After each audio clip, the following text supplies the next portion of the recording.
Welcome to the Self-Help Coaching Podcast, where insights, attitudes, and methods for success get illuminated. Learn what leaders and change workers have done and are doing now to create magnificent futures. We interview great guests who inspire you to overcome obstacles and achieve your goals. Be sure you visit our website at self-helpcoaching.com. While you're there, subscribe to us via your favorite network. Now, just relax as you listen. You can do something else, but be ready to make an important note. And let's get started. The title of this interview is, What is Distraction Costing You? Now, my guest is Gregory Dwyer. And if you want to know his biography, David Letter has an interesting YouTube channel and page, and I'll post it. It'll be posted. Check it out. But David Letter claims that he seems like a nice guy. Jury's out on that. I know the guy. I know him personally. He's a friend of mine, actually. So, you know what? Let's just say he has a good side and bad side like everyone else. I'm kidding. No, that's true, actually, about everyone. But he is a very good guy, and he is my friend. So let me tell you my introduction to Gregory Dwyer. I met him in the NLP community years ago. And just to give you an idea how long I've known him, I have his Hotmail address. Okay? His Hotmail address. I just looked into my contacts for Greg. Look at his Hotmail address. Can you remember what you had to log back in, or where the server is for Hotmail? So I did a 2-day coaching training with him with Jonathan Alfeld. I went to some other workshops with him. We became friends instantly because we had a natural rapport. I know he's from Connecticut. He told me about Tony Robbins. Going to Tony Robbins trainings really inspired him and wanted him to become a coach, which is what he is now. And I know he was a minister. I don't know if he still is a minister. I think they might have kicked him out of the church. I know, Greg, I know that your birthday is the day before Christmas. See that? I am his friend, really. Now, was that some sort of competition with Jesus going on? What's going on here? That's gotta be a bummer for birthday gifts, by the way. Birthday is day before Christmas. Christmas is the day after. You must have been gypped like crazy for birthday gifts. I really sympathize with you, bro. But he is a great guy. He is a very interesting guy. I know that he was conducting tours. I know, especially to Italy, one of the greatest places in the world. I know I'm biased. You see the Roman stuff. I'm very inspired by Rome. Greg, I went to Rome. When I came back, I subsequently converted my entire living room into ancient Rome. I'm talking about columns in each corner, knights, the gods surrounding the whole thing. All cheap replicas. I have one real coin though, 1,500 years old. Everything else is a cheap replica, but it's ancient Rome. That's the motif of my living room. But you've been there numerous times. I've only been there once, and I was blown away. But this guy is a great guy. He is a great guy, despite what David Letter's uncertainty. I will say I'm certain that he is a great guy, and he's so interesting that I haven't mentioned that he was also, may still be, a magician. I think that's what got him started. Mm-hmm. So this guy is eclectic like me. So this is one of the reasons why we really get along well. And ladies and gentlemen, I give you Mr. Gregory Dwyer. Thank you, Tony. Hey, listen, I got a secret for you. Are you ready for a secret? Oh, it's too early in the morning. No, let's hear it. Okay, so my birthday's really Christmas. It's December 25th. It's just that I put the 24th on Facebook because I just don't want to reveal everything about me. So the truth is I lied on Facebook. Oh my God. You know what? That's a game changer right there. Mm-hmm. Yeah. Yeah. So every Good Friday, Tony, I get really, really nervous. You should be. For those of you who don't know the Christian history or not Christians, that's when they crucified Christ. Yeah. So I'm always looking over my shoulder on that day. I'm just like, I'm very paranoid. I'm just like, I try to play it really safe. You know what I mean? I have a messianic complex. Can you tell? Yeah. That's what I was alluding to. And now you just confirmed it. It's very good. Now, so now all the niceties out of the way, they're all quite organic and beautiful. Let's get to the topic, the substance, which is which ironically, and irony is a wonderful part of life, is about focus. You have a brand new lecture called The Power of Focus.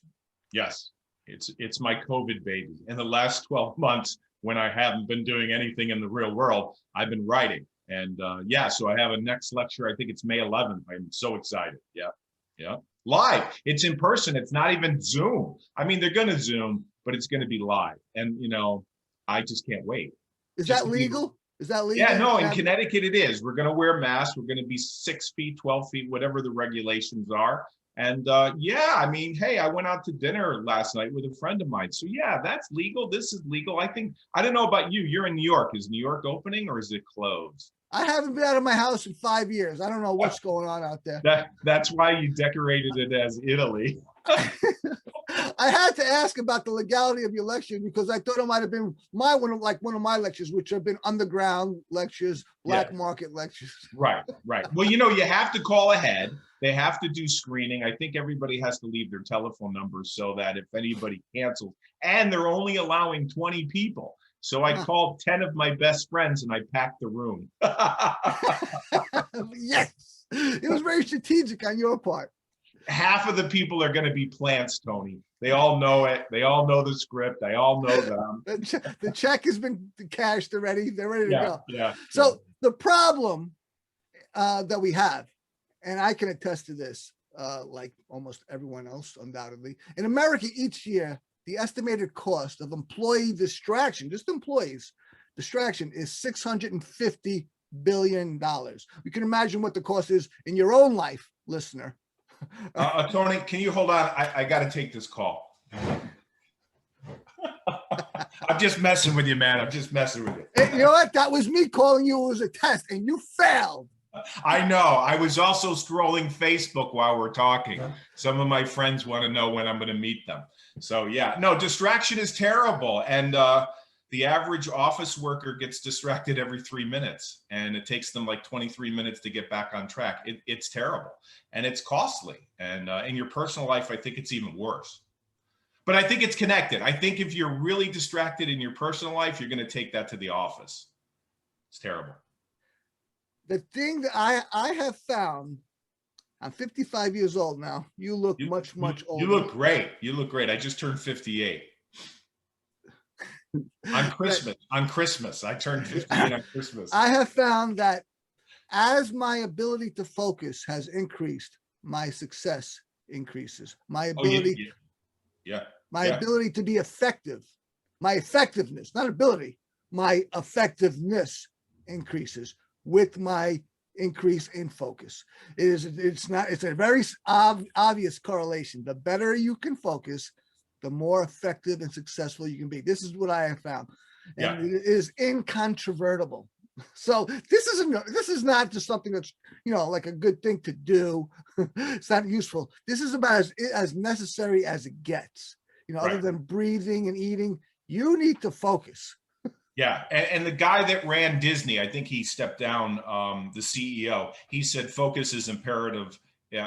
Focus is very important for leadership. It's imperative. You have to have focus if you're going to be a leader. If you're not, you're just going to be all over the place. I was a life coach. I closed out my coaching practice a couple of years ago. So, and part of my business plan, I created a technological coaching company, Auxilium, and I created a virtual coaching program. And I found absolutely, so I'm not really a coach anymore. I'm more of an entrepreneur or a business leader. I found that if I didn't focus, that I wasn't going to, not only was I was going to be a crap leader, that the business was going to fail. Right. Okay. Right. I have a partner, and we have, we hired contractors, with a certain amount of capital. We still haven't launched yet. That's imminent, but I found that if I don't focus, which means I have an objective and I must see that objective through, that it's just ain't going to happen. It's just going to be, another failed attempt and wish. The difference that makes the difference is focusing. Yeah. Absolutely. And in my lecture, I talk about a framework. I'm not going to talk about it all. I'll give you 3/4 of it. The first part is you got to Greg, figure out what's Greg, important. let me interrupt you because I want you to talk about your whole framework freely. Let me interrupt you for a quick word from our sponsor. Then I want to hear all the controlling ideas and your framework uninterrupted. So let's take a quick moment to hear from our sponsor. We'll be right back with Gregory Dwyer. This episode of Self-Help Coaching is brought to you by Proficio. Do you like learning by yourself or with others? What if you could do both at the same time? Visit www.proficio.io. That's proficio.io, where you can learn in the environment that suits you as you choose. You're listening to the Self-Help Coaching Podcast. I am Tony Petroza, your host. We're here with Gregory Dwyer. He's going to talk to us about focus. Greg, hit it. Okay, so in my framework, I talk about 3 things, but I'm only going to share 2 because the last one's a secret, and you're either going to have to buy the book or come and hire me or come and see me speak. But the first thing is you really have to figure out what's really, really important. I know it sounds silly. I know it sounds elementary, but the truth is, if you ask Tony, you know this, if you ask the average person, hey, what's important for you in your life this year, this day, this week, most people just don't know. And so the first thing is you have to really get clear, crystal clear, like a diamond. Okay. And you have to really understand what's important to you as far as like a hierarchy of values. Like if you had a triangle, you have the foundation there, but you really have to figure out what's really important to you. Because here's the thing, you can't do everything. Like I'm looking at your room. You got a lamp, you got a painting, you got a sculpture. I'm sure if we panned around the camera, there'd be hundreds of things in that room, right? Millions, thousands of things going on. Hundreds right? of millions. Yeah, well, probably, a lot. So there's no way you can take it all in. If I told you to think of 7 things in the room, you could think of 7 things in the room, right? If I told you to think of 100 things in the room, I don't know. The average person couldn't do it. So you got to figure out what's really, really important. And then the second part of it, you have to make it a habit. It has to become a habit. And this is the key. We have like 45 to 65,000 thoughts every single day, and 90% of them are repeated tomorrow. Do you want to hear that again? I know we're in the personal development field. I'm a coach by training. I gain wisdom as I get older, and I have, and what you have said is incontrovertibly true, that it has to be purpose, because discipline, always for me. Yeah, me too. Probably for anyone but the 0.0011%. Yeah, it's not gonna last. It's not gonna cut it. It has to be meaningful. Yeah. And this is what threw me off years ago. And I love Tony Robbins, and I love his mentor. Who was his mentor? The guy. Jim Rohn. Jim Rohn. Thank you. I just had a 58-year-old senior moment. So I met Jim Rohn in Boston, and I have a lot of high regard for him. But he used to say, and I think it's true, daily disciplines are errors and judgment. So like when I was running my business 20 years ago in sales, I would say to myself, okay, I'm either practicing daily disciplines or errors and judgment. I'm either going to make the phone calls, or I'm going to go to the beach, or I'm going to make the phone calls, or I'm going to go to the movie, But what I discovered is I couldn't stay focused using discipline. It just didn't work for me. And so, through study and through meditation and probably the last 10 years of just thinking about this obsessively, I came to the conclusion is when you discover what's really important to you, or maybe your passion, and you connect with that, time disappears, and then discipline becomes a byproduct of what you're doing. And everybody around you will say, my God, you're so disciplined. You're up at 9 o'clock in the morning or 6 o'clock, you're doing this. But it's not that you're disciplined. It's just that you've fallen in love with what's really important. And I think most people don't do that. When I was creating Proficio, I saw that discipline is great, but that's not the thing. It has to be really not just meaningful, but extremely meaningful, because that's the difference that makes the difference. Now, so what would happen if we connected? So I do that with Proficio, with the user of Proficio. But I'm asking you the question as the expert on focus. What would happen if we connected to what is really important and stayed focused? Well, first of all, I think you'd be a lot more happier. I think a lot of people aren't happy because, there's a guy by the name of Don Miller. I don't know if you know Don Miller. He has a No. course called Business Made Simple, and he really influenced me a lot. But he talks about a narrative void. If you think of a circle, you think of a circle and there's nothing in it. And Viktor Frankl talks about this. There's no purpose, there's no direction, there's no goal, nothing's important. And so then what you're going to do is you're going to find things to be distracted by. It's either going to be women, alcohol, relationships, more knowledge. I got to tell you, I've just come to the conclusion that I'm addicted to data and knowledge. And you get to a point, you'll find out this when you're 58, Tony, you're only 55, but you'll realize that you're everything that you need. You don't need another book. You don't need another course. You can go inside and tap into the same information that these people have written about 50 years ago or 100 years ago, or you can tap into the Christ consciousness. Now, are you Jewish? Am I offending you? I'm actually a Scientologist. So you okay, all right. So let's jump on the couch. All right, but my point is, if you don't know what's really important to you, like a circle and what's inside the dot, you're going to find areas to be distracted by because you're going to want to relieve the pain.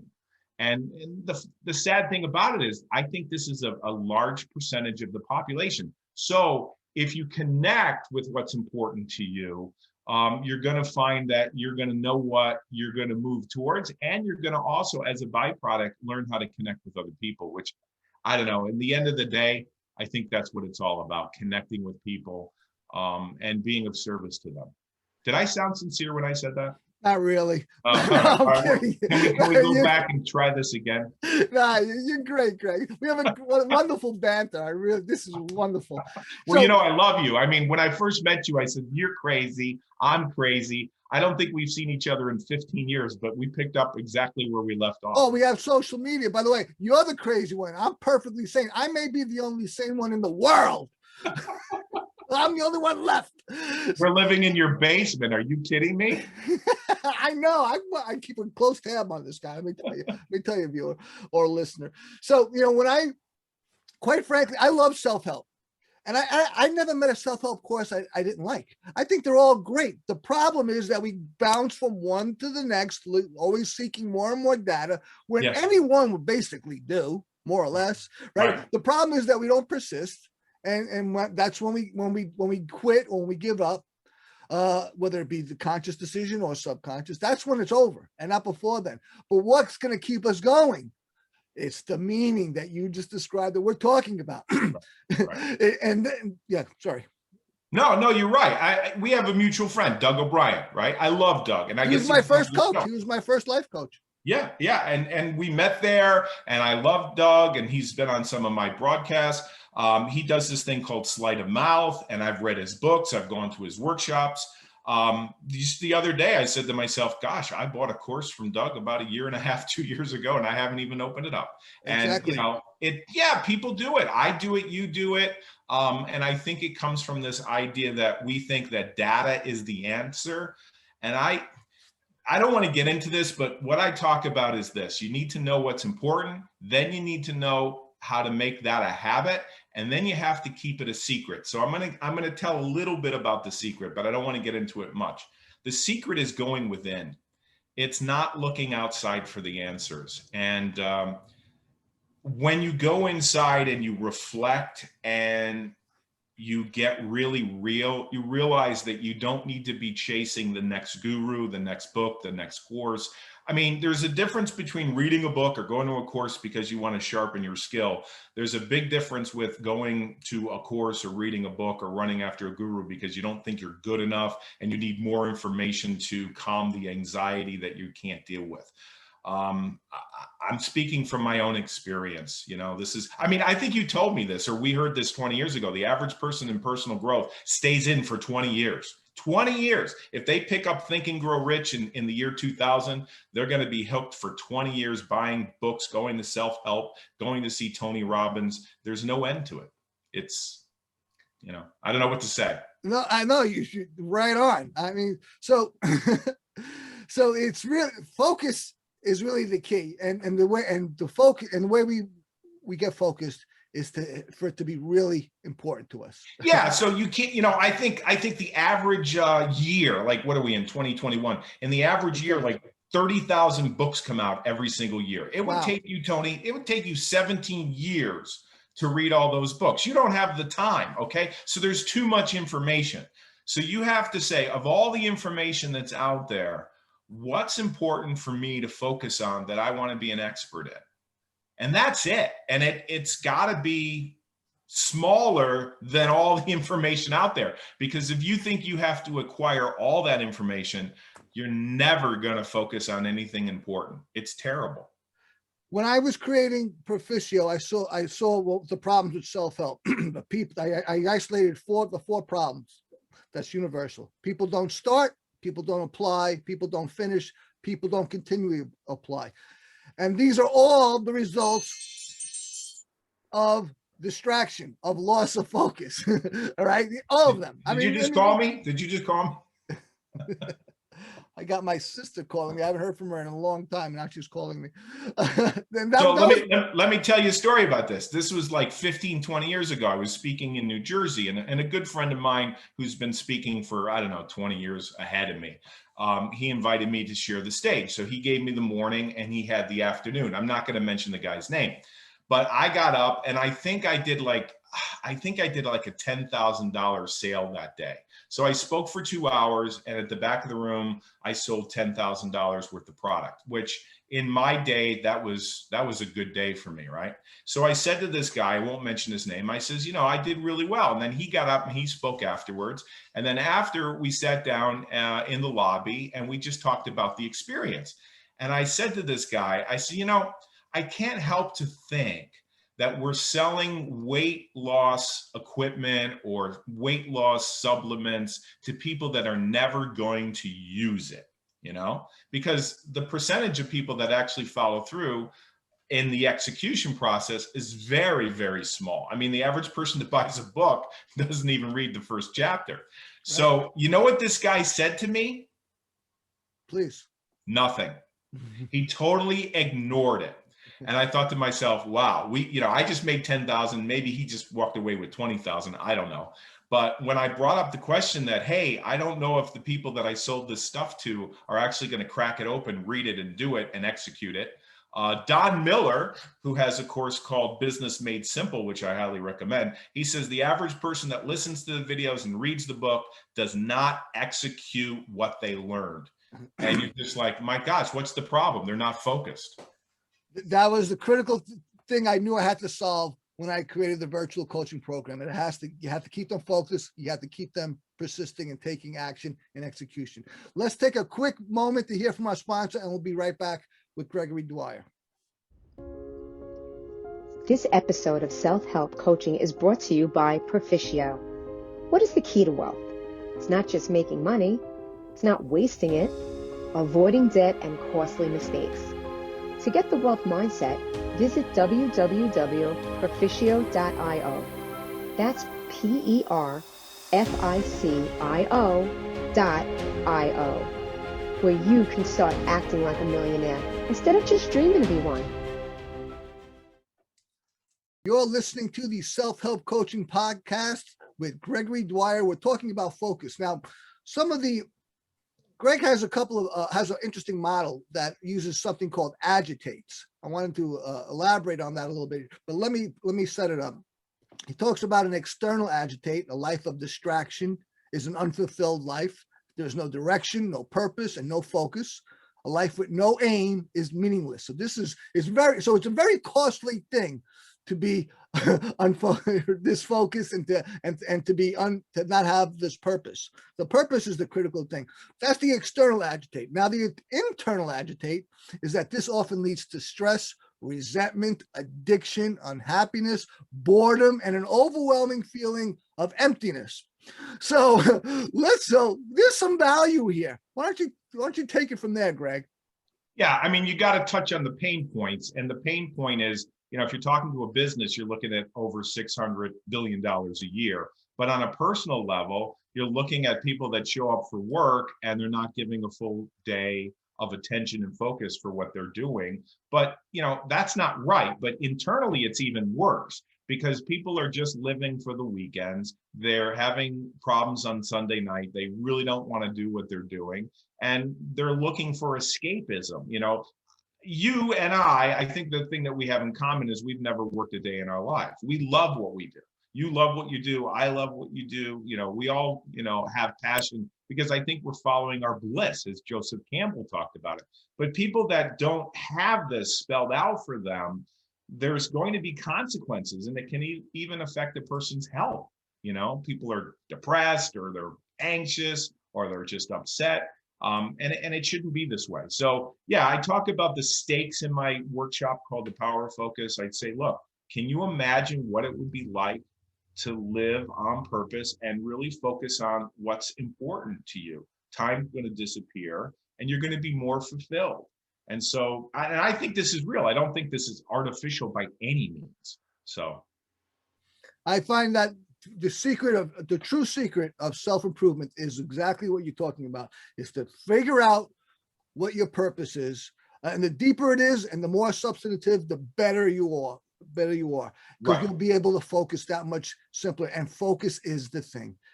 It is the thing. The philosophical agitate that you put forward, that you postulate, that in business, this doesn't just impact the bottom line. You just alluded to this, that it should not be this way, that most people spend so much time not giving it their all because they're not engaged, right? We are engaged. We love what we do.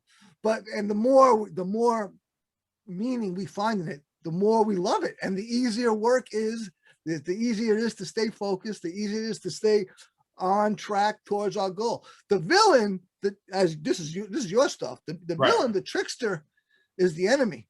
All tricksters have, this is your stuff. This is not my stuff. This is Gregory Dwyer stuff. All tricksters have one thing in common. They want to distract you from what's important so you are not focused, not productive. That's Gregory Dwyer's words. He talks about the trickster. I love it. Yeah, and I'll tell you how I stumbled on this. George Miller wrote a paper back in 1956 called The Magical Number of Seven. And what he said was, you can't focus on everything. There's billions of things going on. You can focus on 7, give or take 2, right? We all know about this. We delete information. So I went to the Middle East back in 1995. And after that, I've traveled all over Europe. I've been to Italy, I've been to Greece, I've been to Ireland, I've been all over the world. And the one thing that is common in these destinations are pickpockets. I call them tricksters. They're really just magicians. Yeah, and I've been pickpocketed in Jerusalem, I know. No, you haven't. What happened? Tell me the story. Well, I was hungover as hell. They just got me out of a UN military place because I was picked up over the night. And I woke up in this cavernous palatial room, and I wasn't in trouble, but they just picked me up. I was a drunk, right? I was back. I'm sober 20 years now, but back Congratulations. then. Yeah. So I was in the army, and so I was in a peacekeeping force there, and so the UN had me, and they gave me over back to the military, but I was on tour. I was on pass with my unit. We were on an organized tour, stuff that you do. And so I was still, my head was spinning, and we're seeing the bus is stopping in places in Jerusalem so you can see the views. We stop to get on a bus, bunch of Palestinians, they're selling their wares. Okay, I'm gonna buy something. I pick out my wallet.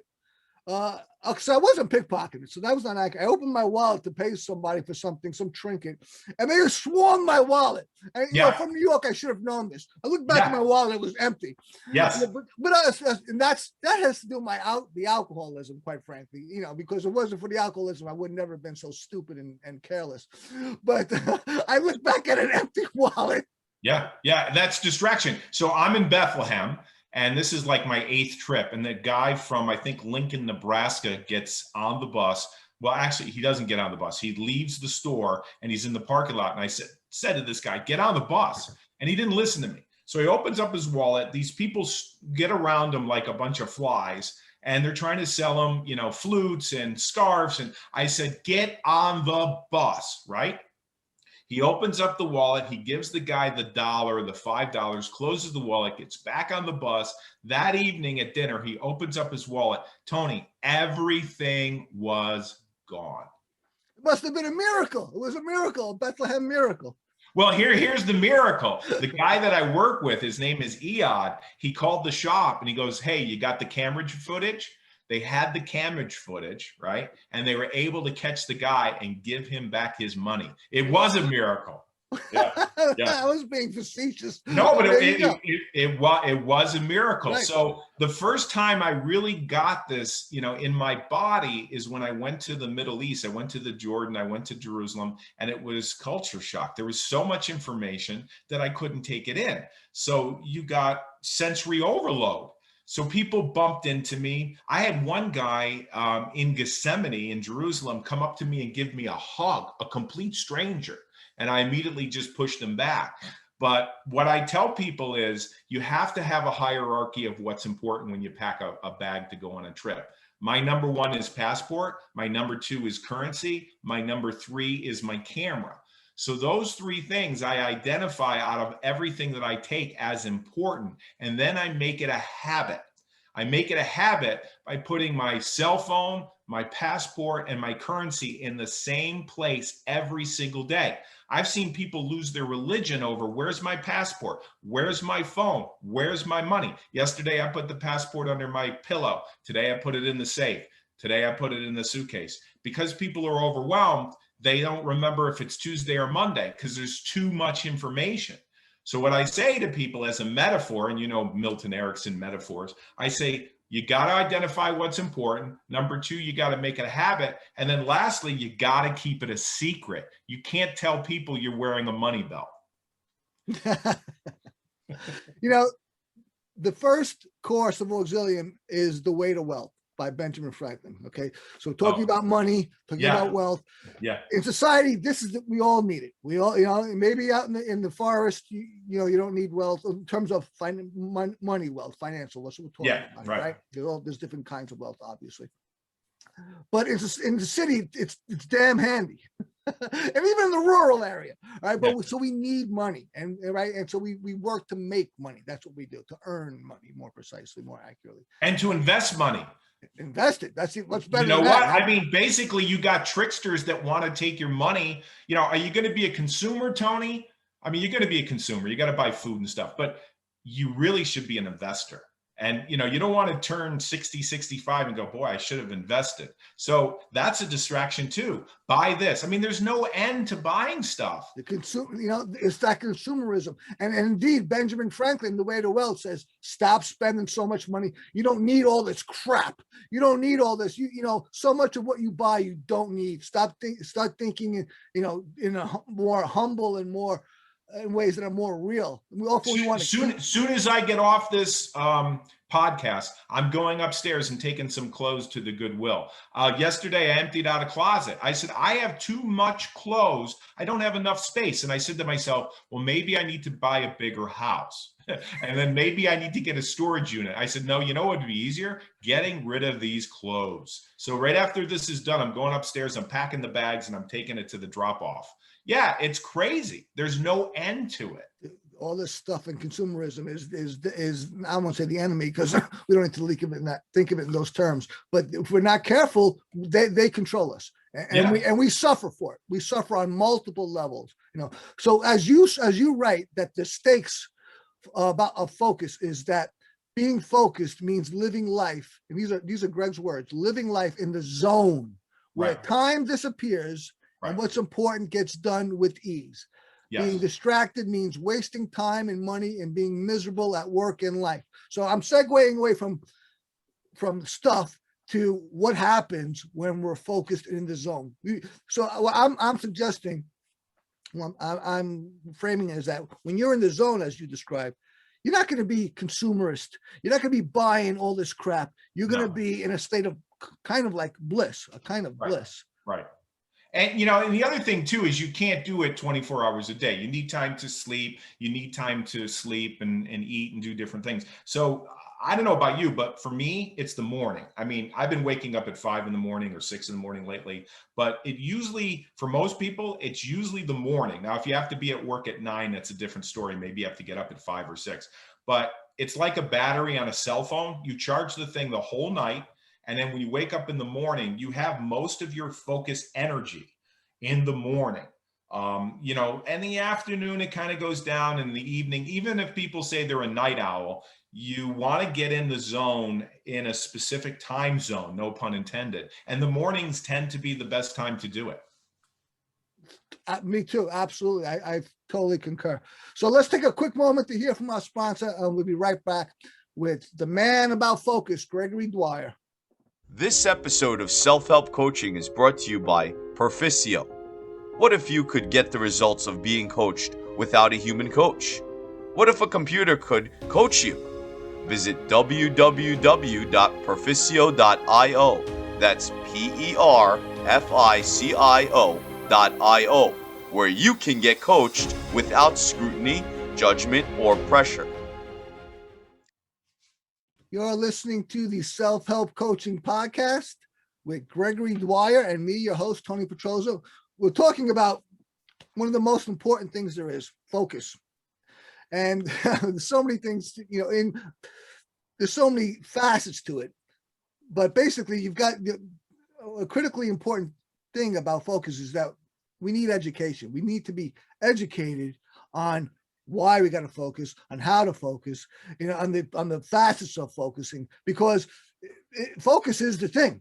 Focus is the thing that we all need in our life. Benjamin Franklin says the most valuable thing that we all have in life, whether you're the poorest or richest person in the world, is time. Okay, that's the most important thing we have. But what are you going to do with this time? I've got one too, sir.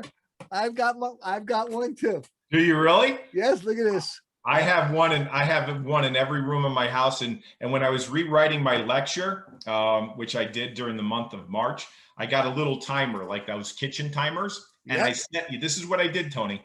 I got up in the morning and I set the kitchen timer, and I would sit and write my new lecture for an hour. Now, I wouldn't do anything. The cell phone was shut off. The phone was shut off. Facebook was shut off. And I had to sit there for 60 minutes. And it took me most of the month of March to write my new lecture. And that's how I did it. It wasn't discipline. I discovered what was important.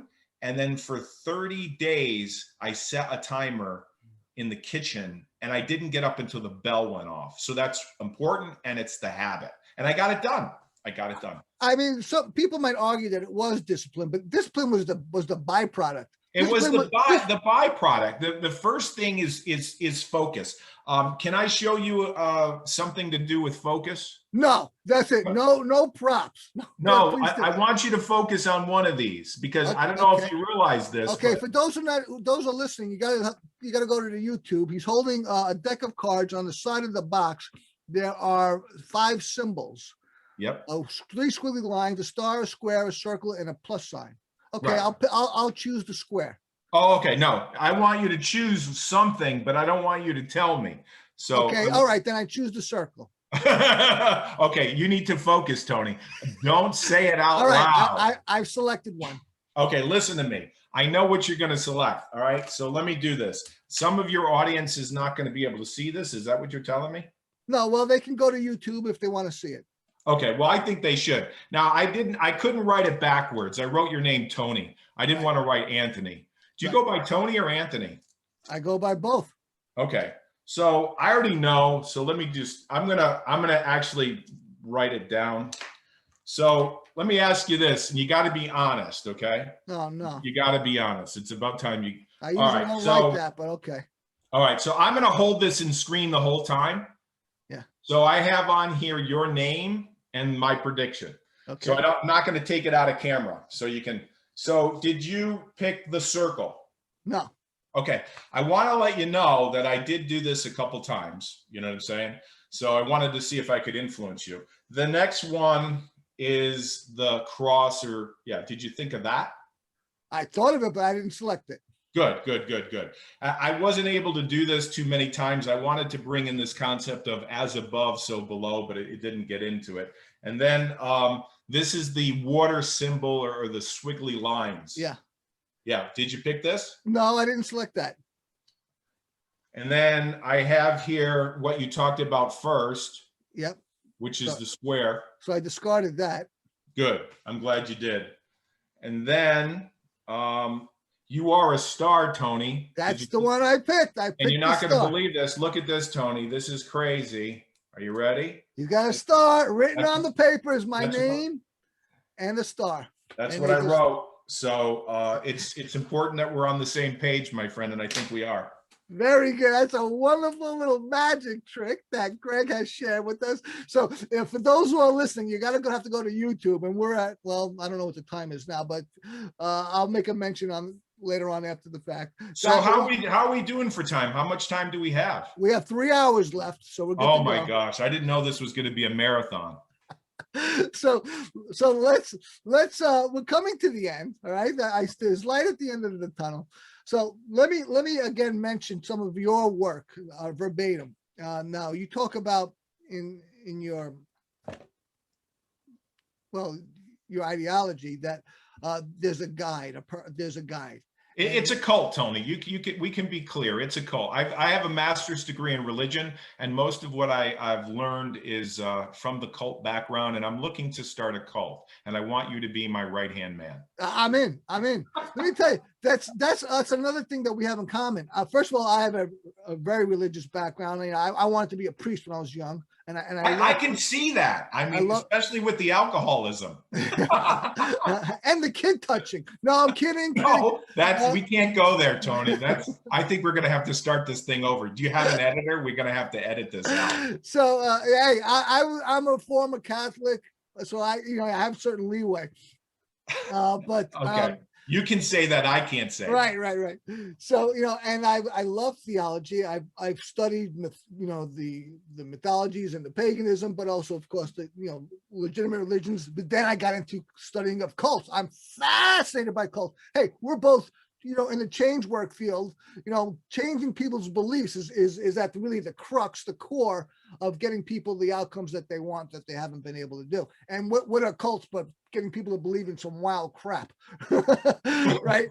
Well, you have a hypnosis background, right? Well, I mean, I got certified as a coach at a hypnosis center, but I don't ever do much hypnosis. I just do mostly NLP and other strategies that I find, or tactics that I find that are pertinent. My model for coaching is basically, I just think about all different things that can be helpful to a person for the goals or outcomes that they want. And I see the problems that they have is basically as a multi-legged table. And I just knock down one leg at a time until the whole thing comes down. It might be one leg, it might be 10 legs. We don't even know how many legs there are till you start knocking them down. Right. But when the thing comes down, you'll know how many there were. And the problem says, oh, and I go to the client, how's that problem? They go, what problem? Right. Yeah. Right. Yeah. Because the table has been collapsed. I love it. But I use mostly NLP. But what you say about the guide, you say, and I'm quoting Greg's words here, is that I know and understand the mindset of the trickster because I used to be a professional award-winning magician, as we just was demonstrating. Well, in a sense, I still am a trickster, you know what I mean? Yes. But yeah, I mean, I studied backstage with Doug Henning's magic show on Broadway. Wow. From the 80s, I guess the 70s to the 80s, I was involved in magic, sleight of hand. I loved magic. I don't really do magic anymore, but I love the philosophy behind it. And I know how a pickpocket will distract you.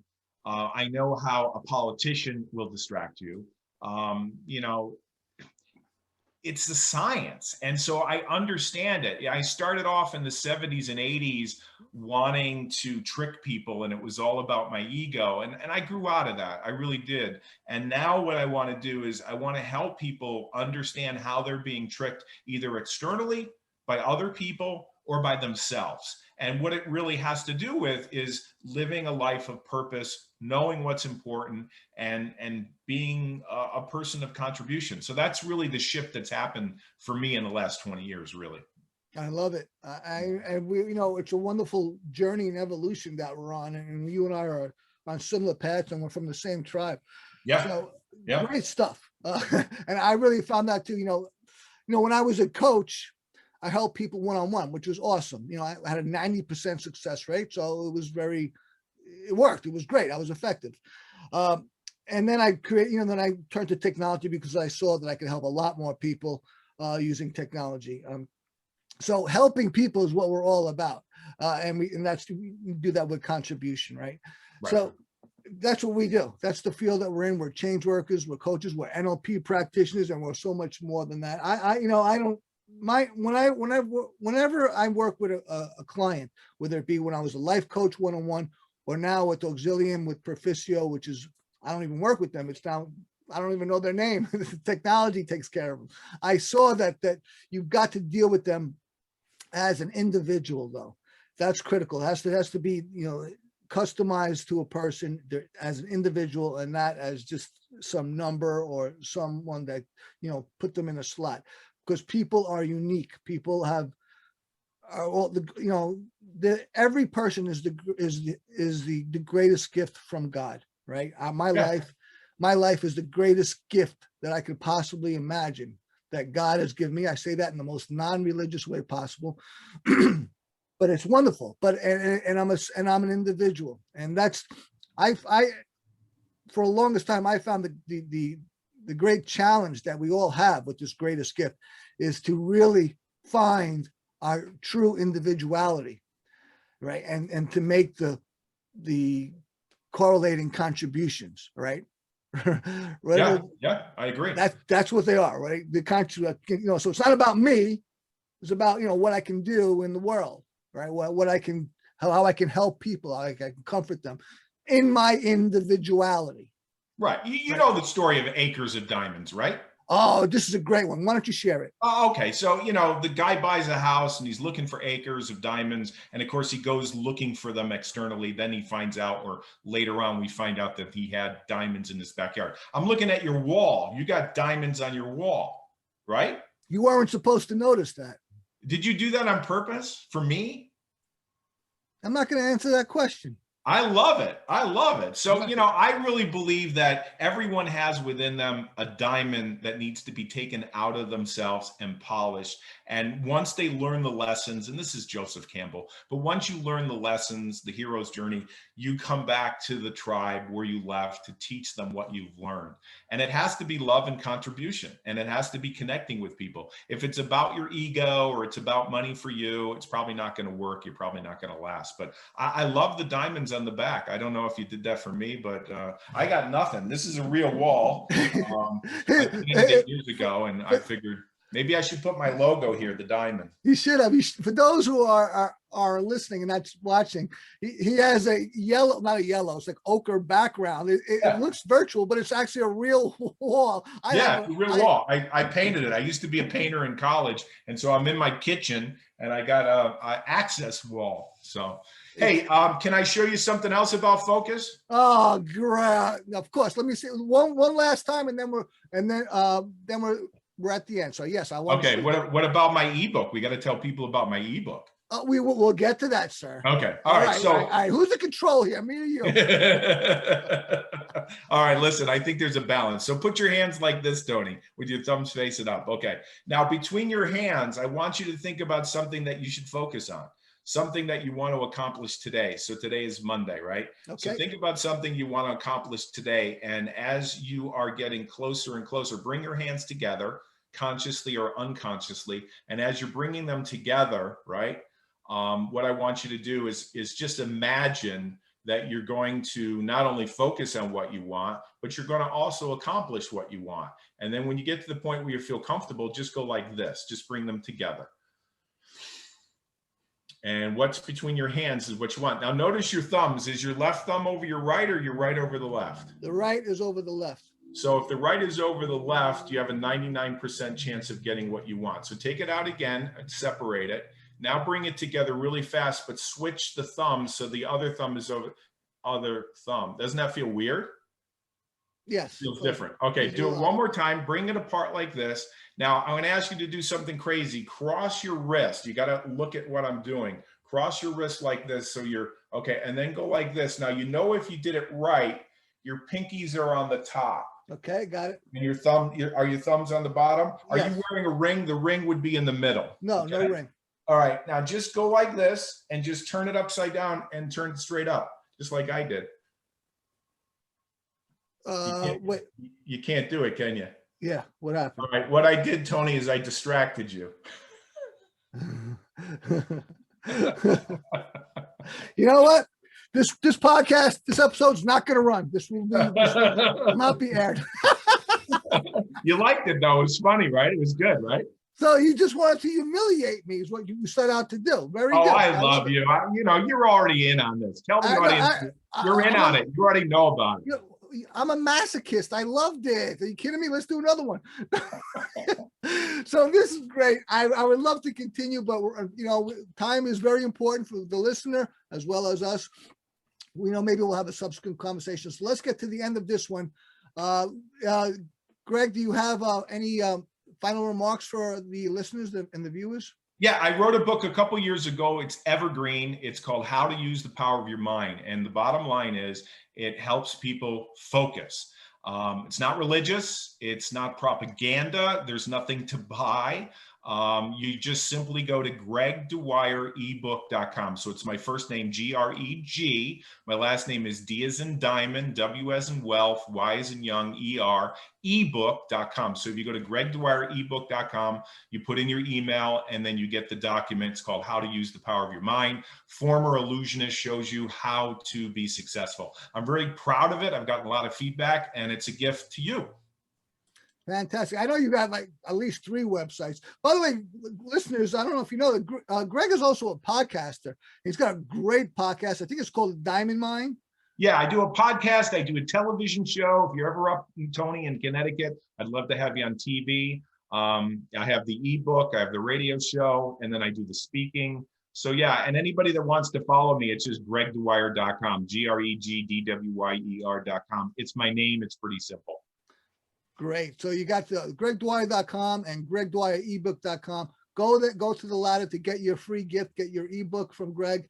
The guy, if you've been listening, very interesting guy. He's got great ideas, to say the least. And I love what you're about, Greg. You are my friend and you're my colleague, and you are a wonderful content creator on your own right. That's fantastic. I really appreciate you being on the show and sharing with the audience all this great stuff you got.